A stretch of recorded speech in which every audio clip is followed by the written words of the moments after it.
ओम श्री गणेशाय नमः। मित्रों, आज इस वीडियो के माध्यम से हम बात करेंगे श्री रामचरितमानस लंका कांड से।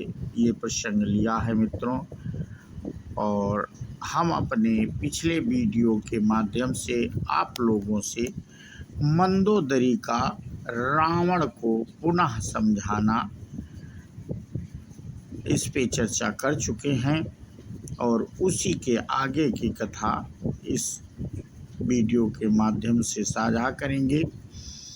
मंदोदरी ने रावण को समझाया और बताया कि उनसे श्री राम जी से युद्ध करना अच्छी बात नहीं है,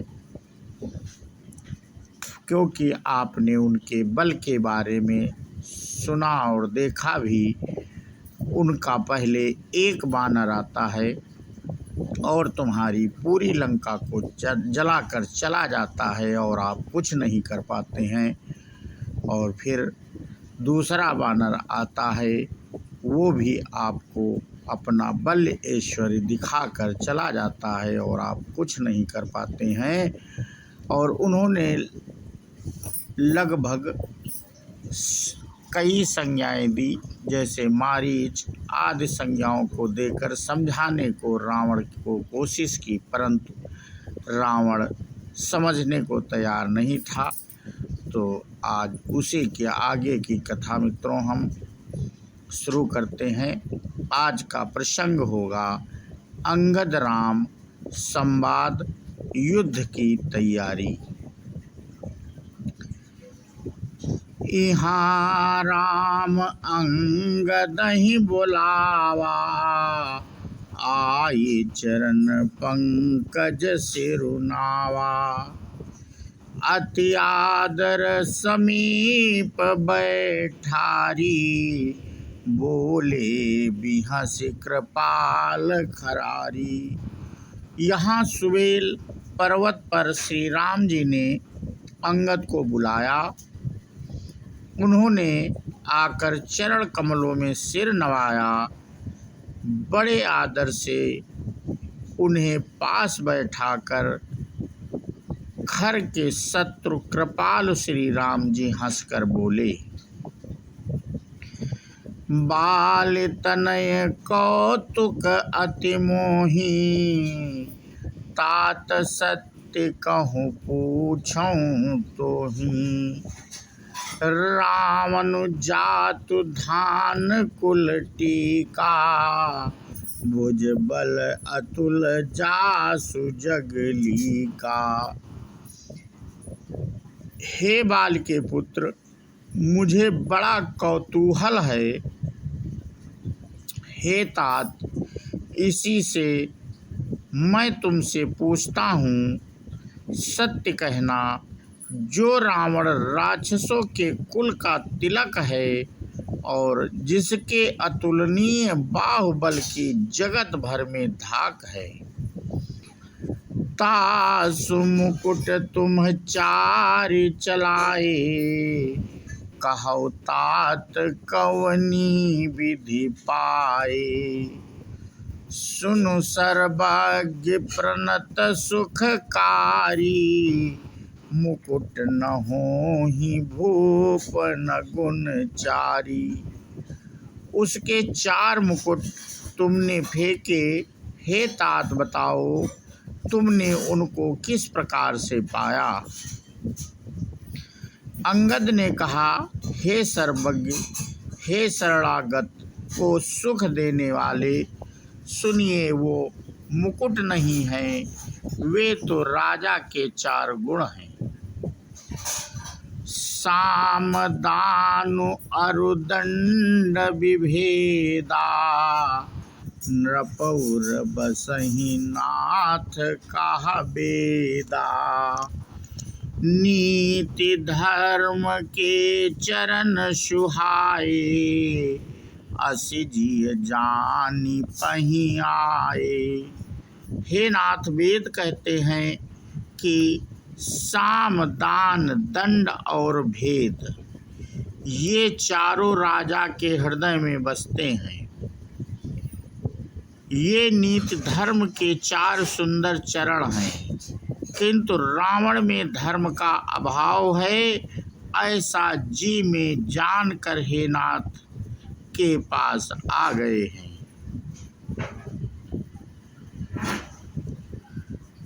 धर्महीन प्रभु पद विमुख, काल विवश 10 शीस, तेहि परिहरि गुण आए, सुनहु कौशलाधीश। 10 शीस रावण धर्महीन, प्रभु के पद में विमुख और काल के वश में है, इसलिए हे कौशल राज सुनिए, वे गुण रावण को छोड़कर आपके पास आ गए हैं। परम चतुरता श्रवण सुनी, बिहसे राम उदार, समाचार पुनि सब कहे, गढ़ के बाली कुमार। अंगद की परम चतुरता पूर्ण उक्त कानों से सुनकर उदार श्री राम जी हंसने लगे। फिर बालपुत्र ने किले के लंका के सब समाचार कहे। रिपु के समाचार जब पाए, राम सचिव सब निकट बोलाए, लंका बाके 4 दुआरा, केहि विधि लागी करहु विचारा। जब शत्रु के समाचार प्राप्त हो गए, तब श्री राम जी ने सब मंत्रियों को पास बुलाया और कहा, लंका के 4 बड़े विकट दरवाजे हैं, उन पर किस तरह आक्रमण किया जाए, इस पर विचार करो। तब कपीस ऋक्षेश विभीषण, सुमिरि हृदय दिन कर कुलभूषण, करि विचार 3 मंत्र दृढ़ावा, चारियनी कपि कटकु बनावा। तब वानरराज सुग्रीव, ऋक्षपति जामवंत और विभीषण ने हृदय में सूर्य कुल के भूषण श्री रघुनाथ जी का स्मरण किया और विचार करके उन्होंने कर्तव्य निश्चित किया।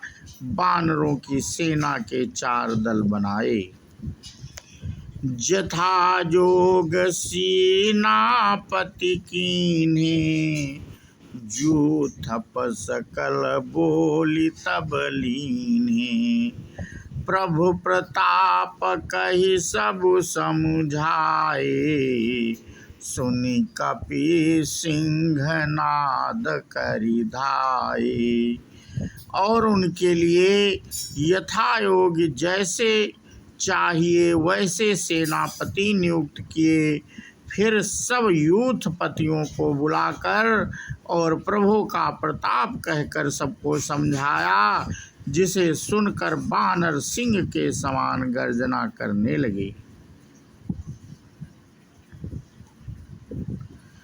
हर्षित राम चरण सिर नावहि, गहि गिरि शिखर वीर सब धावहि, गरजहि तरजहि भालु कपीसा, जय रघुवीर कौशलाधीसा।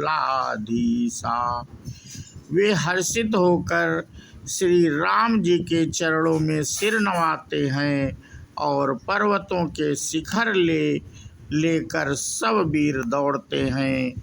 कौशल राज श्री रघुनाथ जी की जय हो पुकारते हुए भालू और बानर गरजते और ललकारते हैं।